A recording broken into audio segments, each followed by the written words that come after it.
अस्सलाम वालेकुम, मैं हूं शाहजेब खानजादा। ईद गुजरने के बाद नैब फिर से मुतहर्रिक हो गया है, मगर एक बार फिर से अपोजिशन के रहनुमाओं की गिरफ्तारियां हो रही हैं। नैब ने आज अपोजिशन लीडर और नून लीग के सदर शहबाज शरीफ के घर पर छापा मारा, मगर शहबाज शरीफ गिरफ्तारी से बच गए। नैब ने उन्हें आज तलब किया था, मगर शहबाज शरीफ पेश नहीं हुए थे, जिसके बाद नैब की टीम वारंट गिरफ्तारी लेकर शहबाज शरीफ के घर पहुंच गई, मगर शहबाज शरीफ मॉलिन टाउन वाले घर पर नहीं थे। नैब टीम ने 1.5 घंटे तक उनके घर पर इंतजार किया और फिर टीम वापस चली गई। आज अजीब मनाजिर थे। नून लीग के कारकुन भी जमा हुए, नून लीग की कुछ क़यादत भी वहां मौजूद थी। उन्होंने एहतजाज भी किया, मीडिया से गुफ्तगू भी की।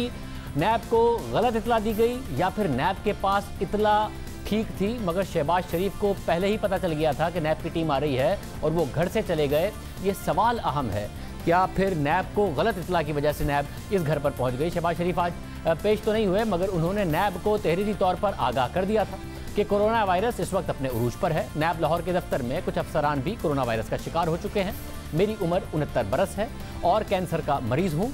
मेरी इम्यूनिटी कमज़ोर है, इसलिए नैब तहकीकाती टीम मुझसे स्काइप के जरिए सवालात कर सकती है। साथ ही स्काइप की आईडी भी तहरीर कर दी थी, यानी कि शहबाज शरीफ ये बात पहले ही बता चुके थे कि वो पेश नहीं होंगे, मगर स्काइप पर नैब के सवालात के जवाब देने के लिए तैयार हैं। मगर नैब की टीम शहबाज शरीफ को गिरफ्तार करने पहुंच गई। आज 2 जून है। आज शहबाज शरीफ को तफ्तीश के लिए बुलाया गया था, मगर नून लीग के रहनुमा अताउल्लाह तारड़ ने दावा किया कि नैब की टीम के पास 28 मई का दस्तखतशुदा वारंट गिरफ्तारी था। अदम ताउन की बात की जा रही है तो शहबाज शरीफ साहब पेश होते रहे हैं, जवाब देते रहे हैं। कोरोना के खतरात के बावजूद जो अरेस्ट वारंट मौके पे हमें दिखाया गया वो 28 मई का दस्तखतशुदा अरेस्ट वारंट था, जिसका मतलब ये है कि नैब न्याजी गठजोड़ जिसकी हम बात करते हैं और हुकूमती वज़रा जिस पे लफ्ज़कुशाई करते रहे, वो बात सच थी कि इन्होंने हर सूरत गिरफ्तारी का पहले से ज़हन बनाया हुआ था। 2 जून को तलब किया गया था और अरेस्ट वारंट पहले से दस्तखतशुदा था। नून लीग का यह दावा दुरुस्त है कि शहबाज शरीफ आज पेश हो जाते तो नैब ने उन्हें गिरफ्तार करना ही था, क्योंकि 28 मई का वारंट साइन हुआ है। इस हवाले से हमने नैब तर्जुमान के सामने 3 सवालात रखे। पहले उन्हें प्रोग्राम में बुलाया, उन्होंने जवाब नहीं दिया। फिर हमने 3 सवालात रखे। हमने पूछा कि नैब ने शहबाज शरीफ को आज तलब किया था, मगर नून लीग का दावा है कि शहबाज शरीफ के वारंट गिरफ्तारी 28 मई को ही जारी हो गए थे। क्या ये दुरुस्त है? इसके अलावा हमने नैब से पूछा कि शहबाज शरीफ की गिरफ्तारी से पहले स्पीकर कौमी असम्बली को क्या बताया गया था। हमने नैब से तीसरा सवाल ये पूछा कि अगर नैब के पास ठोस शवाहिद हैं और रेफरेंस तैयार है तो फिर गिरफ्तारी की ज़रूरत क्यों पेश आई? शहबाज शरीफ की दरख्वास्त पर स्काइप पर सवालात क्यों नहीं पूछ लिए गए? मगर नैब ने इन सवालात के जवाब हमें नहीं दिए। अब अहम बात यह है कि आज पेशी से पहले शहबाज शरीफ ने कल लाहौर हाई कोर्ट में जमानत कबल गिरफ्तारी की दरख्वास्त दायर की थी, जिसे अदालत ने कल समाअत के लिए मुकर्रर कर लिया है। इस दरख्वास्त में शहबाज शरीफ ने मौक़िफ़ अख्तियार किया है कि नैब ने बदनीयती की बुनियाद पर आमदनी से ज़ायद असासों का केस बनाया है। हुकूमत के सियासी असर व रसूख की वजह से नैब ने इंक्वायरी शुरू की है। इंक्वायरी में नैब की जानिब से लगाए गए इल्ज़ामात अमूमी नौइयत के हैं।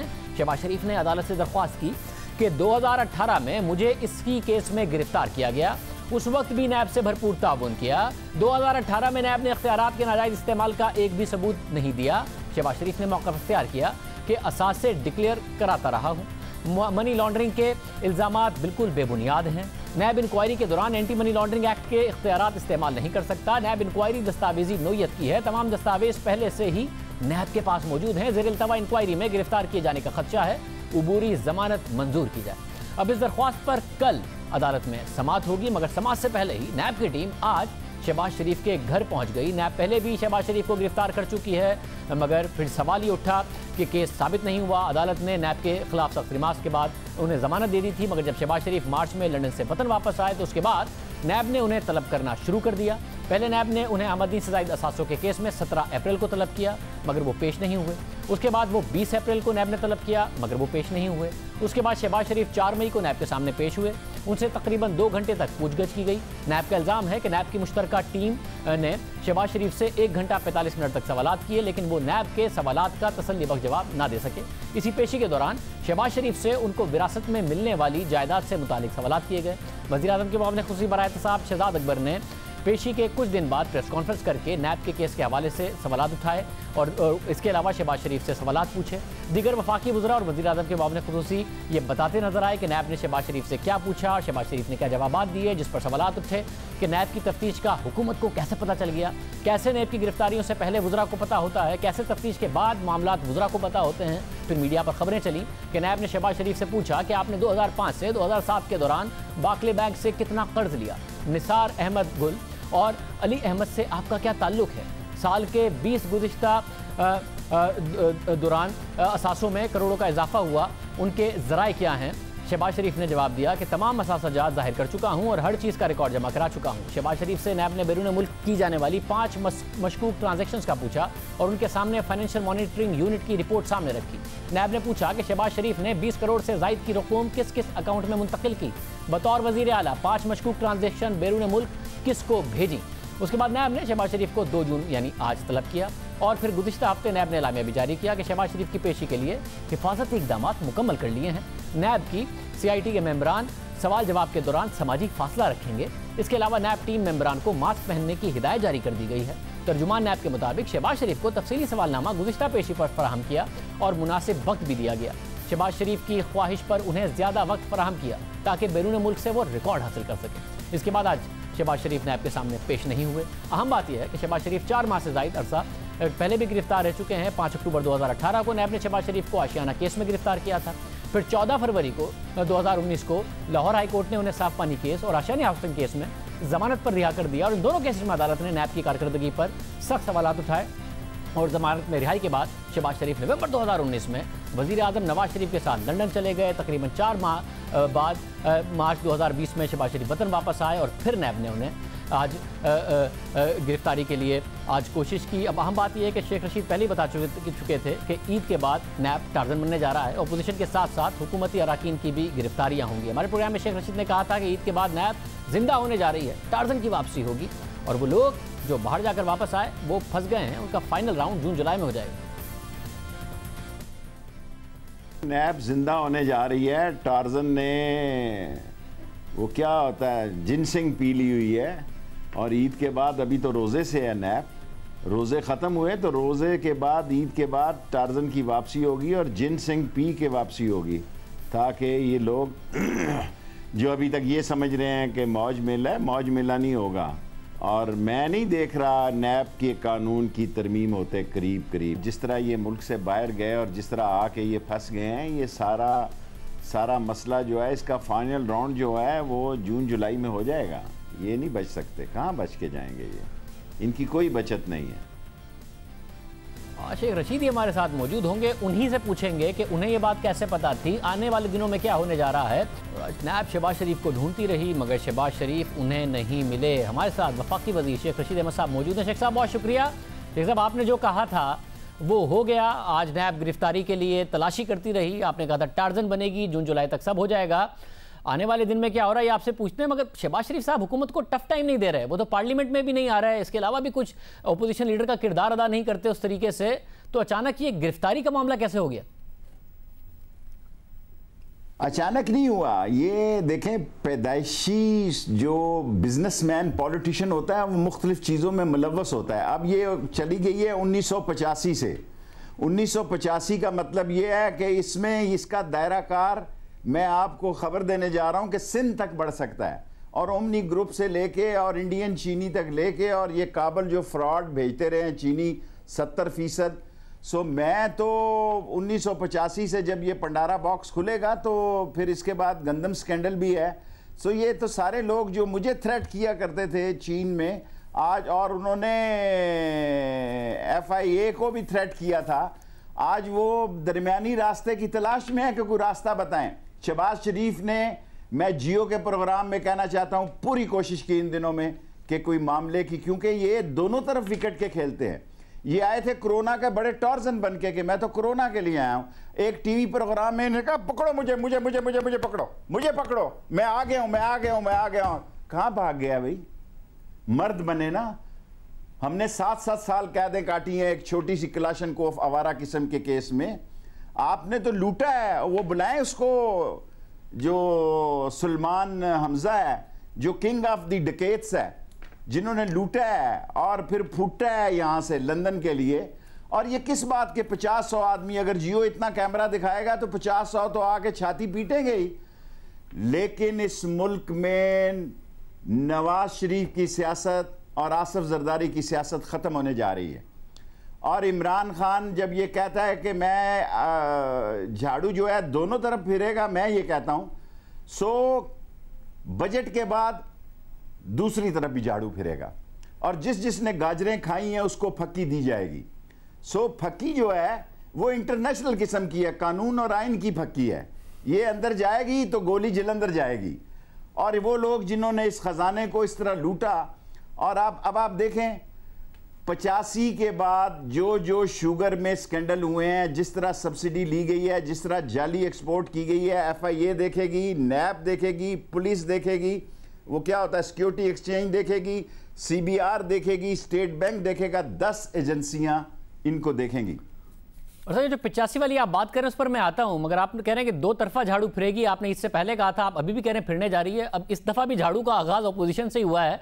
मगर मुझे ये बताइएगा कि नैब ने पहले भी बड़े बड़े दावे करके 2 दफा शहबाज शरीफ को 2 केसेस में मज़े के साथ गिरफ्तार किया था, 4 महीने रखा।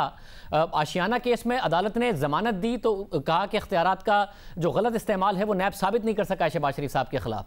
दूसरा केस नैब पे अदालत ने कहा रमजान शुगर मिल के हवाले से कि मफरूजों पर नैब गिरफ्तार कर लेता है। इस बात की हौसला अफजाई हम नहीं कर सकते कि अरकान पार्लियामेंट को नैब के रहमो करम पर छोड़ दें, और नहीं छोड़ सकते हम। ये दोनों केसेस में बड़े सख्त रिमार्क्स दिए अदालत ने, हालांकि बड़े बड़े दावे किए थे नैब ने गिरफ्तार करने से पहले, कुछ नहीं साबित कर सके। तो अब जब शहबाज शरीफ साहब हैं मुल्क में तो रेफरेंस दायर करें, उन्हें सजा दिलाएं और सारी करप्शन साबित करें, पैसा उनसे निकलवाएं। ये गिरफ्तारी का दोबारा क्यों शौक है जब पहले भी गिरफ्तारी करके कुछ नहीं कर सके थे? देखें, अब मैं अदालत के मसले पे तो जी खानजादा साहब आपसे नहीं बात कर सकता कि भी अदालत क्या करती है कल या परसों या उसके साथ क्या होता है। फैक्ट ये है कि बहादुर बने। अब जेल जो होता है वो सियासतदान का ससुराल होता है। अगर वो नीट एंड क्लीन हो, उसको उससे शोहरत मिलती है, उसको इज्जत मिलती है। इनको क्या शोहरत और इज्जत मिल रही है जी? आप मुझे बताएं कि सारा खानदान जो है वो मफरूरों में, और 4-6 दिन से जो ये बोल रहे हैं उसकी भी वजूहात हैं, वो भी मैं शेयर नहीं कर सकता। लेकिन आज कैबिनेट में देखें ना, शुगर पे जब बात हुई तो कैबिनेट में कहा गया और शेख हफीज को बनाया गया प्राइस कंट्रोल कमेटी का हेड कि भाई ये हमने इतने ऑयल में कमी की प्राइस में, लेकिन प्राइसेस में कम नहीं हो रही। इसकी वजह यह है कि इस मुल्क में माफियों का कंट्रोल है। ये आप्टमा का माफिया है, ये शुगर का माफिया है, ये गंदम का माफिया है, ये APP का माफिया है, ये फलाना माफिया है, क्योंकि इन पर किसी ने हाथ नहीं डाला। पहली दफा इमरान खान ने शुगर माफिया इस मुल्क को चलाता है। 1986 में देखें क्या तरीकें चली हैं, खुद शहबाज शरीफ के बयान देखें, अपनी हुकूमत में चीफ मिनिस्ट्री में ये शुगर माफिया के खिलाफ बयान देते रहे। लेकिन असल हकीकत क्या है? असल हकीकत यह है कि 90 के जाविये से गिरे हुए हैं कि मैनू ना कुछ आखो, मेरी तबीयत बड़ी नासाज है, जिंदगी लील थी गई। मतलब ये जो अब माफियाओं की बात कर रहे हैं, मैं इस पर भी आ रहा हूँ, और जाहिर है माफिया फ़ायदा तो अभी भी उठा रहे हैं। 83 रुपये की चीनी अभी भी बिक रही है, कुछ हुआ तो नहीं है, हाथ तो नहीं डाला माफिया के ऊपर, रिपोर्ट ज़रूर आ गई है। और आप फिर कह रहे हैं 85 से तहकीकात होगी। मगर मुझे सिर्फ ये बता दें कि अगर नैब के पास ठोस सबूत हैं और तो फिर रेफरेंस बनाएं, चलाएं, इन्हें कन्विक्ट करें, सज़ा दिलवाएं। अगर ये जवाब नहीं दे पा रहे हैं, कौम के सामने सारा का सारा आ जाएगा। ये गिरफ्तारी लाजमी क्यों करनी है? वो जब कह रहे हैं मैं 69 बरस का हूं और नैब के दफ्तर में कुछ केसेस आए हैं कोरोना के, मेरी इम्यूनिटी ठीक नहीं है, मुझे स्काइप पर इंटरव्यू कर लें तो कर ले, सवाल जो पूछने पूछ लें। अगर तसल्ली बख्श जवाब नहीं दे रहे हैं तो रेफरेंस में दूध का दूध पानी का पानी हो जाएगा, कन्विक्ट कराएं। देखें, गुजारिश ये है, मैं आपसे इत्तफाक करता हूं, मैं किसी की सेहत का दुश्मन नहीं हूं, लेकिन सच के साथ खड़ा हूं। सच ये है कि ये अपने आप को सच्चाई के चैंपियन बनते हैं कि अगर एक दमड़ी भी निकल आए तो मुझे इस खंबे पे लटका देना। कौन लटकाएगा जी? और नैब के आपको पता है केसेस के वकील बेचारे कमजोर से हैं। ये 2-2 करोड़ 3-3 करोड़ 4-4 करोड़ के वकील करते हैं और ये माहौल बना देते हैं। कोई ये सहाफत, ये मीर शकील की रहाई के लिए इसने लोग खड़े हुए हैं, मीर शकील उर रहमान के लिए खड़े हुए हैं, ये कोई जमहूरी जद्दोजहद के लिए खड़े हुए हैं। ये करप्शन के एक मुल्जम को, मुजरम नहीं मैं कहता, मुल्जम को बचवाने के लिए 50-100 आदमी मॉडल टाउन के बाहर खड़े हैं और वो राब्ते में है लोगों से, कह रहा है कि भाई ये है वो है फलां है, मैं बीमार हूँ। मैं बीमारी के तो ख़िलाफ़ नहीं हूँ, मैं किसी की ज़िंदगी का दुश्मन नहीं हूँ, लेकिन पाकिस्तान के ख़जाने के लूटने वालों के लिए कानून में वो रियायत नहीं होनी चाहिए कि ये मसाले वाले का 1 अरब रुपया निकले, चाट वाले के 2 अरब रुपए निकले, वो लड्डू पेड़े बेचने वाले के 3 अरब में, सबकी जमानतें हो गई। तो फिर गरीब की भी जमानत लो ना, जो टेलीफोन चोरी करने में पकड़ा गया है, जो व्हील का पाना चोरी करने में पकड़ा गया है। मैं आपके प्रोग्राम में अपनी इतलात पे ये कहता हूँ, ये केस सीरियस है और मुमकिन है जो मैंने आपसे ये जियो पे खबर दी है आपके प्रोग्राम में कि ये दायरा कार सिंध तक फैल सकता है अगर 85 से जब शुरू होगी इन्वेस्टिगेशन। साहब, अब अपनी जब इस हुकूमत की बात आई है, वज़ीर आज़म तो कहते थे कि सबसे पहले मेरा और मेरी काबीना का एहतसाब होगा, और जब पिछले दौर में कुछ भी वो कहते थे कि सबका एहतसाब करो, तो वज़ीर आज़म कहते थे नहीं, पहले तो हुकूमत का एहतसाब होगा, पहले तो वज़ीर आज़म का एहतसाब होगा। अब जब शुगर रिपोर्ट अपनी हुकूमत के बारे में आई है, जो कि कह रही है कि 5.5 अरब रुपए का 1 रुपये की कीमत में इजाफे से फ़ायदा होता है, यानी कि अभी भी शुगर माफिया भरपूर फ़ायदा उठा रहा है, तो आप कह रहे नहीं वो 1985 से होगा। अपना तो एहतसाब कर लें, आज से तो कर लें। शुगर माफिया तो आज भी लूट रहा है, 2 हफ्ते हो गए रिपोर्ट को आए। अगर वो 110 अरब रुपए साल में कमाते हैं, आपकी हुकूमत से कमा गए, यानी कि इन 2 हफ्तों में भी 1.5 अरब रुपए कमा गए, वो एक्स्ट्रा कमा गए, अवाम की जेब से निकाल गए। आप 1985 का लारा दे रहे। देखें, आप बिल्कुल ठीक कह रहे हैं, ये कीमतें कम होनी चाहिए थी। इमरान खान ने तो 40-50 रुपए पेट्रोल का खत कम किया, और अब हफीज़ शेख को आज कैबिनेट में उन्होंने कमेटी बनाई है, पहले प्राइम मिनिस्टर हेड करते थे। बड़े दिनों से लगे हुए हैं इसके कानूनी मराहल पर, बड़े दिनों से लगे हुए हैं इसके मामलात पर कि देखें, इन लोगों को पकड़ना, कोई बिजनेसमैन पॉलिटिशियन को पकड़ना कोई आसान काम नहीं होता, केस बनाना आसान काम नहीं होता। इनको पता था कि आज मेरे घर में रेड होना है। शहबाज शरीफ साहब को पता था कि आज मेरे घर में रेड होना है, इसलिए सुबह ही घर से निकल गए, और कल इन्होंने केस के लिए अप्लाई दरखास्त दी। अगर हो जाती है जमानत तो हो जाए, लेकिन इसका मतलब ये है कि इस मुल्क में बड़े आदमियों के लिए और कानून होगा, और माशी बहरानों का शिकार और माशी तसादम से उलझा हुआ माशरा जो कि करोड़ों की तादाद में सतह गुर्बत से कम जा रहा है, उनका कोई वाली वारस नहीं है। मगर शेख साहब, ये आप जब 2 साल पहले तक कहते थे ये बात कि जिस मुल्क में ताकतवर के लिए अलग कानून है और गरीब के लिए अलग कानून है, तो समझ में आती थी। अब ऑपोजिशन से तो मवाजना नहीं कर सकते, वो तो सारे जेलों में जाके वापस आए हैं। अब तो आप लोगों से मवाजना हो सकता है कि इस मुल्क में गरीब आदमी के लिए अलग कानून है, खुसरो बख्तियार के लिए अलग कानून है। नैब मुल्तान से नैब लाहौर में उनकी शिफ्ट हो जाती है इन्वेस्टिगेशन, और क्या हुआ नहीं पता चल रहा, उनकी टीटी को क्या हुआ नहीं पता चल रहा, कहाँ मामला आगे बढ़े नहीं पता चल रहा। इस मुल्क में गरीब आदमी के लिए अलग कानून है, परवेज़ खटक की तहकीकात के लिए अलग कानून है। इस मुल्क में गरीब आदमी के केस का अलग कानून है, मालम जब्बा के केस का अलग कानून है, गरीब आदमी के केस का अलग कानून है, पिशावर बीआरटी का अलग कानून है। अब तो आप लोगों पर सवाल उठता है, अपोजिशन पर तो नहीं उठता ही। मेरे लिए ये बात करना किसी खतरे से खाली नहीं है, लेकिन मैंने आज कैबिनेट में ये बात की है कि जिनका कन्फ्लिक्ट ऑफ इंटरेस्ट है उनको नहीं बैठे रहना चाहिए। अगर मेरी ज़ात की वजह से इमरान खान की ज़ात पे फ़र्क आता है, तो अगर मैं उसका हकीकी दोस्त और साथी हूँ, अगर मुझे इस हुक्मरानी से और इस हुकूमत से हमदर्दी है, और मैं अगर मेरी वजह से मेरा कन्फ्लिक्ट ऑफ इंटरेस्ट आता है, मुझे स्टेप डाउन होना चाहिए। ये मैंने कैबिनेट में आज कहा है, ये बात मुझे कहनी नहीं चाहिए। आप मुझसे उगलवा लेते हैं, बाद में मुझे जवाब देने पड़ते हैं। मैं साहब, आपने आज आवाज़ उठाई है, देखते हैं कि फिर इस हवाले से होता क्या है। आप पहले भी कह चुके थे कि शुगर माफिया आपको धमकियां दे रहा है, बात इग्नोर हो गई थी। बाद में फिर पता चला कि शुगर माफिया ने क्या क्या किया है। आपने कहा अपने काबीना में वज़ीर आज़म के सामने ये बात उठाई थी, और मैं जानना चाह रहा हूँ कि मामला मुतनाज़ा हो जाता है। कल अदालत में शहबाज शरीफ की ज़मानत क़ब्ल अज़ गिरफ्तारी की समाअत होनी है। अगर अदालत वो मुस्तरद कर देती तो नैब को गिरफ्तारी मिल जाती। जब उन्होंने किया हुआ है अदालत में अप्लाई, नैब को इतनी जल्दी कि वो छापे मार रहे हैं शहबाज शरीफ के घर पर, अब उन्होंने कहीं भाग नहीं जाना, रुकने कौमी असम्बली हैं वो, नैब इंतज़ार कर सकता था। ये 2 दफ़ा पहले भी जो 2 केसेस हैं उसमें भी कुछ नहीं साबित कर सके। आपके ख्याल में एक मुतनाज़ नहीं बना दिया सारे के सारे मामले को फिर गिरफ्तारी की ख्वाहिश की वजह से? देखें, मैं बीमारी पे इशू पे तो नहीं बोलना चाहता, लेकिन फैक्ट ये है कि शहबाज शरीफ कोई लीडर ऑफ अपोजिशन नहीं है। शहबाज शरीफ इस वक्त, अगर शहबाज शरीफ चला जाता है तो पीछे मरियम साहबा और नवाज शरीफ साहब ने उसको शाहिद खाकान को आगे लाना है। शहबाज शरीफ तो 8वीं तरमीम 18वीं तरमीम का अबहाम भी दूर करने के लिए तैयार हैं।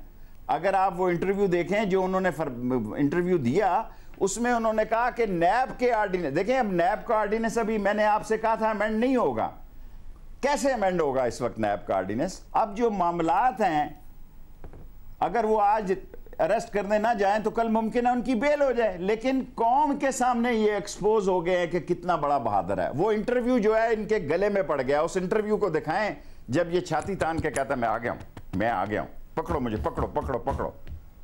नॉर्मल आदमी नहीं है ये, इसको समझ नहीं आ रही कि भाई कि केस क्या है साहब। और आप समझते हैं, क्योंकि आपने पहले एक हमारे इंटरव्यू में कहा था जब ये सारी जमानतें हो रही थी कि अब हमें कारकर्दगी पर फोकस करना चाहिए। हमारा जो एहतसाब का नारा था वो इंतकाम नज़र आने लगा, वो इंतकाम बन गया था। अब जो ये शहबाज शरीफ के साथ आज हुआ है वो क्या वज़ीर आज़म की ख्वाहिश से हटकर हुआ है? वो आपके ख्याल में एहतसाब ही था या इंतकाम था जो इतनी ज़बरदस्ती थी गिरफ्तारी की आज? अगर तो झाड़ू हमारी तरफ बजट के बाद ना फिरे तो फिर तो आपको ये कहने का हक है। ये जुमला आपने एक दो दफ़ा मेरे नाम से प्रोग्राम में कहा है, और मैं जो कोई तैयार होकर स्क्रिप्ट लिख कर नहीं आता, जो कुछ आप सवाल करते हैं मैं उसका जो मेरे दिल और दिमाग में स्ट्रेट वे आपका सच्चाई से जवाब देता हूँ। अगर कोई मेरे जहन में ऐसी बात नहीं कि खुदा न खास्ता मेरी उनसे कुछ ज़ाती दुश्मनी है, ये कौमी दुश्मनी है साहब। मगर आपने कहा कि दो तरफा ही होगा और फिर ही ये एहतसाब लगेगा, इंतकाम नहीं लगेगा। तो ये दो तरफा कब होगा और वज़ीर आज़म खुद कब फैसले करेंगे? इंक्वायरी रिपोर्ट पहले ही कहती है कि उस्मान बुज़दार की हुकूमत ने सियासी दबाव में आकर 3 अरब रुपए की सब्सिडी दे दी, और फिर जो दूसरी रिपोर्ट आती है उसमें उस्मान बुज़दार कहते हैं उन्हें उस मीटिंग के मिनट्स ही याद नहीं है जिसमें उन्होंने वो सब्सिडी का फैसला किया। अब सोचें अगर किसी और ने ये बात की होती तो आप लोगों ने क्या हाल किया होता? अगर ये नवाज शरीफ, शहबाज शरीफ ने किया होता, इमरान खान ने क्या हाल किया होता? उस्मान बुज़दार साहब वज़ीर आला हैं, उनका दिफा किए जा रहे हैं सारे। देखिए, मैं आपकी ख्वाहिश पे खबर तो नहीं बना सकता, लेकिन पार्लिमानी ज़बान पे ये बात ज़रूर कह सकता हूँ कि ये सिर्फ उनके 22 बिलियन का केस नहीं होगा, हमारे 3 बिलियन का केस भी जाएगा। ये नहीं हो सकता, ये नाइंसाफ़ी होगी। हमारे 3 बिलियन का केस भी, ये जो 10 कमीशन के मुख्तलिफ एजेंसियाँ बनी हैं, अगर हम 85 से जा रहे हैं तो 2020 में ये जो 3 बिलियन हमारे ज़ुम्मे पड़ रहे हैं, इसका भी हिसाब किताब होगा और होना चाहिए। नहीं, आपका 3 अरब का नहीं है, आपका 100 अरब से ऊपर का इंक्वायरी रिपोर्ट कहती है कि कीमतें बढ़ी रही, आपकी हुकूमत ने कुछ नहीं किया उस दौरान, और एक्सपोर्ट भी करते रहे। 100 अरब रुपए से ज़्यादा आवाम की जेब से निकाल के ले गए। अभी भी 83 रुपए की है, अभी भी 1 रुपये पे 5.5 अरब कमाते हैं, तो साल में 110 अरब रुपए और आवाम की जेब से निकाल के ले जाएंगे। आपका केस ज़्यादा बड़ा? कमाल है, कमाल है, कमाल है, बिलाखिर कमाल है, इनके नसीब में नहीं है। मैंने बड़े लूट मार करने वालों को देखा है और मैंने बड़ा करीब से मुशाहिदा किया है। आखिर में यही हाल होता है कि चाय की एक चुस्की लेने की मसला हो रहा है, और यही हाल होता है कि लास्ट फ्लाइटों पे आते हैं और छुपे फिरते हैं। इसमें क्या इज्जत है, आप मुझे बताएं? क्या इनके पास दौलत की कमी है? इनके पास दौलत की कमी है? सब इज्जत तो खैर मिलती है। हम अपने प्रोग्राम में सवाल उठाते रहे, शुगर माफिया के खिलाफ हमें लीगल नोटिस भेज दिया गया, मीडिया को माफिया कह दिया गया, आपने कहा आपको धमकी देता है, उसको संजीदा नहीं लिया गया। मगर वज़ीर आज़म तो जहांगीर तरीन और खुसरो बख्तियार का दिफा करते थे कि उनका कोई किरदार नहीं है सारे के सारे शुगर क्राइसिस में। साफियों के आगे भी किया, तो इज्जत तो इनको बहुत मिली है। ये वज़ीर आज़म ने कभी नहीं कहा कि जहांगीर तरीन का या खुसरो बख्तियार का या ज़हीर बाबर का या वो कौन इंडस्ट्री मिनिस्टर जो है रज़ाक दाऊद, उनका कोई किरदार नहीं है। ये कभी नहीं वज़ीर आज़म ने कहा। जिन दो का मैंने नाम लिया, साफ़ियों से मिलके उनका कहा, आप लोगों के सामने नहीं कहा होगा, साफ़ियों से मिलके मुलाकात में बाकायदा रिपोर्ट हुई। अच्छा, उसका नहीं मुझे पता, मुझे उसका। तो शेख साहब, हुकूमत तो नहीं हिलेगी इस सारे के सारे मामले में? दो तरफा जब एहतसाब होने जा रहा है जिसको आप कह रहे हैं। नहीं नहीं नहीं नहीं, नहीं। हुकूमत देखें, इस वक्त अगर हुकूमत हिल गई तो हमारी अपनी गलतियों की वजह से हिलेगी। इस अपोजिशन, ये मुर्दार किस्म की अपोजिशन से नहीं हिलेगी। ये तो देखें, अपोजिशन कोई नहीं है। मैं थोड़ा बहुत फिर भी फजलुर रहमान को अपोजिशन मानता हूं, मैं पीपल्स पार्टी और नून लीग को अपोजिशन नहीं मानता। कोई ऐसी सूरत हाल बने जो हमारे अंदर से कोई गलती हमें पकड़ ले, वरना इस अपोजिशन से अगर आप कहें कि इमरान खान जा रहा है तो वो 5 साल पूरे लगा रहा है। बहुत शुक्रिया। शेख रशीद अहमद साहब हमारे साथ मौजूद थे। 5 साल कहने पूरे लगाएंगे इमरान खान, और हमारी भी बारी आएगी, दो तरफा झाड़ू फिरेगी। बड़े अहम सवालात भी आज उन्होंने इजलास में उठाए हैं। हमारे साथ शहीद खान अब्बासी साहब मौजूद होंगे, उनसे पूछेंगे कि बहुत सारे सवालात हैं, उनका जवाब क्यों नहीं देते शहबाज शरीफ साहब, और आज क्या वजह हुई कि उन्होंने गिरफ्तारी नहीं दी। एक ब्रेक के बाद।